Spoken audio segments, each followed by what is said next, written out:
بسم الله الرحمن الرحيم. الحمد لله والصلاة والسلام على رسول الله صلى الله عليه وسلم. أما بعد، السلام عليكم ورحمة الله وبركاته. جالتم توتا كبجم توتا هردف توتا سجنتا كنا كنتاتن هوا سكننا كمسلمة. أكسمس جالتم توتا كبجم توتا هردف توتا سجنتا كنا كنتاتن لم يوان كنا ورامنتي سلامتنا لجرتن الشما هركفون يسين جرا.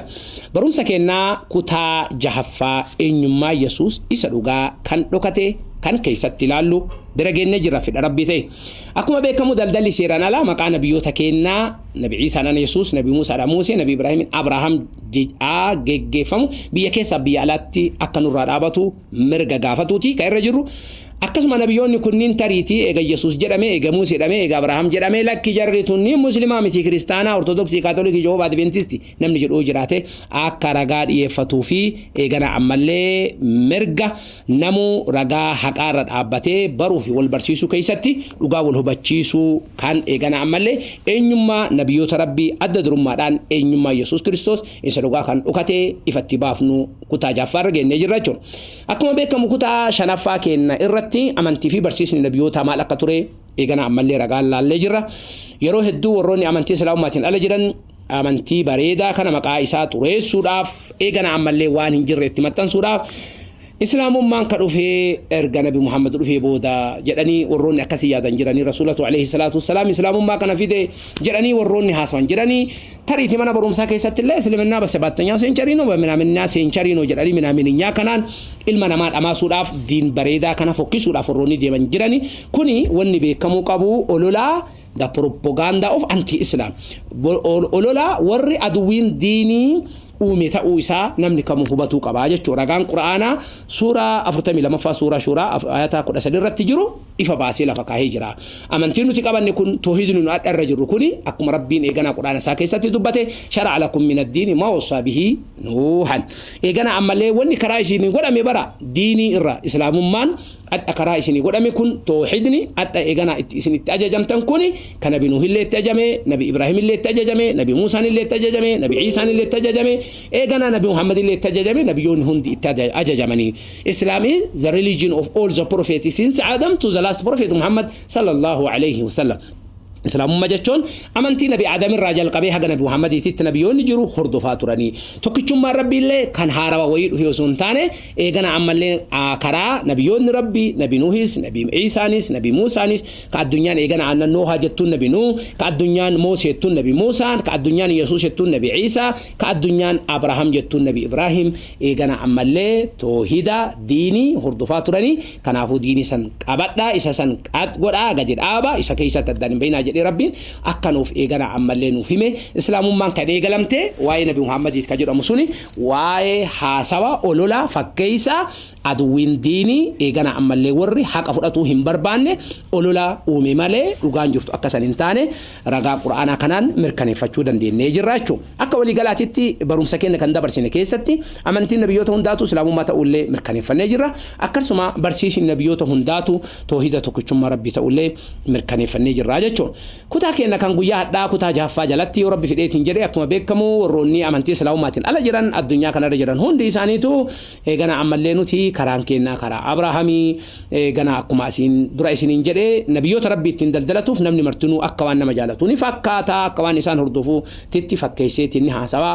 enyaakoo ya Abrahaam takkattaayinanii nuti hordoftoota Abrahaamiiti nuti jaalalleewwan Abrahaamiiti amantiin keenya yookaan ammoo karaa Abrahaamiiti dhanii haala saniin namoonni garagaraa kan ibsan arginaa jechuudha. Abdiin Abrahaamii yookaan sanyii isaatiif kenname maaliin akka ture ammoo ragaadhaan takka takkaan eegana kitaabuma isaanii keessaa kaawwal wajjin ilaallu ta'a jechuudha rabbi funuuf fedhe inshallah.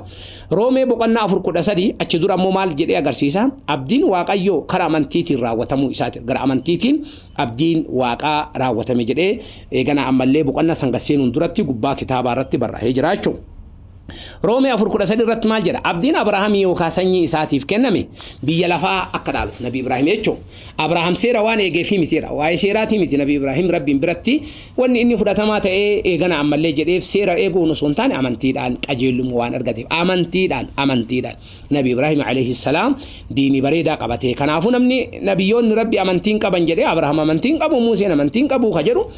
Abrahaam qofa osoo hin taane sanyii Abrahaamiiti. سني إبراهيم تكاد قاف جنومالي يسوع كريستوس اللي نبي عيسى عليه السلام إيجانا عمل لي سني إبراهيم تو ونقول ما توستو قرتي إيجانا عمل لي سني إبراهيم سني داود إيه تمان نبي عيسى عليه السلام سني إبراهيم تي نبي إبراهيم يمون تكنامي أمانتيرا نبي عيسى عليه السلام إيجانا عمل لي كران إني يوكان عمل لي دان دين إني ربي برفورة تمرقتين كرا ديني بريدات توسا سني نبي إبراهيم تي يو دينين كنامي يسوع كريستوس سني إبراهيم تو ونقول ما توستو قرتني أرجعتني إيجانا عمل لي عبدين أبراهيم يتيف سني إساتيف ور سني أبراهيم يتي سني أبراهيم كيسة تكون يسوع كريستوس يجو كان عفو سني أبراهيم كتاء يسوع اللي حتى كان كنامي أمانتيران أكتاء رجال نمر كنيسة أجتشو كان عفو نبي إبراهيم عليه السلام سير يقول أنو سنتاني أمانتيران كجلو موانر قتي في جد أجورا كن بل ببر الإيمان جديتمان نبي إبراهيم عليه السلام ديني بريد دان وربي برفور أتمرقتي jedhee nu addeessaa jechuudha. Akkasuma ragaan dabalataa wangee roomee boqonnaa 4 irratti maal arganna caafanni qulqulluu waa'ee isaa maal dubbata waa'ee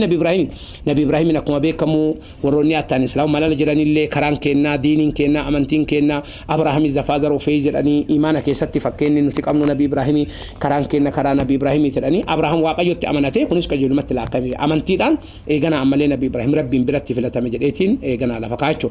yaannahu maada yaqulu kitaabu jedhee وني كتاب نرادبته فآمن إبراهيم بالله فوزب له نبي إبراهيم ربي تمنى ديني بريدا قبتين إيجانا عمل لي ربي برتي فراتهم أكرجته نؤدي ساجتشو أسبرت وني بكمو قبو نبي إبراهيم استأسني نبي إبراهيم يتوني كنامين أمانتيوته كان أبو أمانتين يسوع كريستوس نبي عيسى عليه السلام مالي يرو جنين وقاف نما مالي نهار كديبسن كريستانو ما ديبسن كريستانو مان نبي إبراهيم كن نفو يوكا نبي عيسى كن نفو يوكا يسوع كريستوس كريستانو جتشوفو يوكا نبي موسى كريستانو يوكا نبي يون ربي كريستانو جتشوفو كريستانو مان إيجانا عمل لي هيك نسي مالي كجلو ليه والوجين كيلالو تعايشون إيجانا قبتين التانو واي كريستانو ما كانت تكون دركمة مالي في نبي إبراهيم اللي كرب من برا فلتميف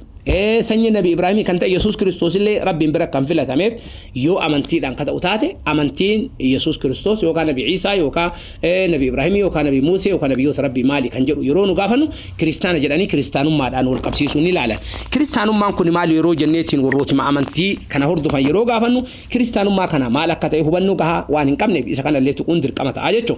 كريستان درايد فروم ذا جريك وورد كريستانو ما أصلتي كانوا في جتشا جريكي كريستو جرورا كانوا في دا كان جرور حالا كانان إيجانا عمل لي لفكاها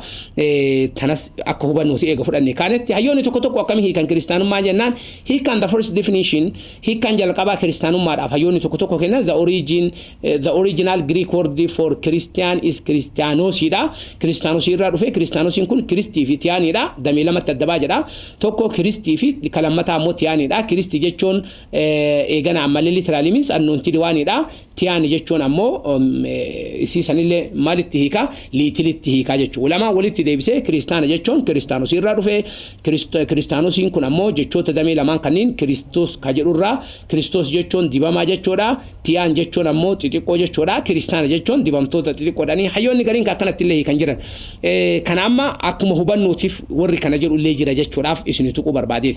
inni biro ammo hikkan lama fayro lalu Kristana jecho warrotin amanti islaamatil ala jirani fi hayonni isani akkatan ratti lafakani inni jon isa kana jecho Kristana kajedu kuni Kristan is derived from the Greek word Christo for the Hebrew Messiah is anointed one da Kristano follower of the Christian amma sbira dubbin Kristana jechon hordoftota Kristos yan haqiqan ammo dhugamatti nabi Isa alayhi salam du kordo fantate islamu ma qabatan garu namni Kristos Kristana jechon Kristosin hordofu hajirani maqafla fakane male hordoftota nabi Isa tille jechon gotuman gotu takkan dandamne ragada wal wajjin ka ilalu taachu kanafu Kristana jechon jecha Greeki kan Kristo jedurra kan argam yotau ibrota masihi o kammo dibama jechola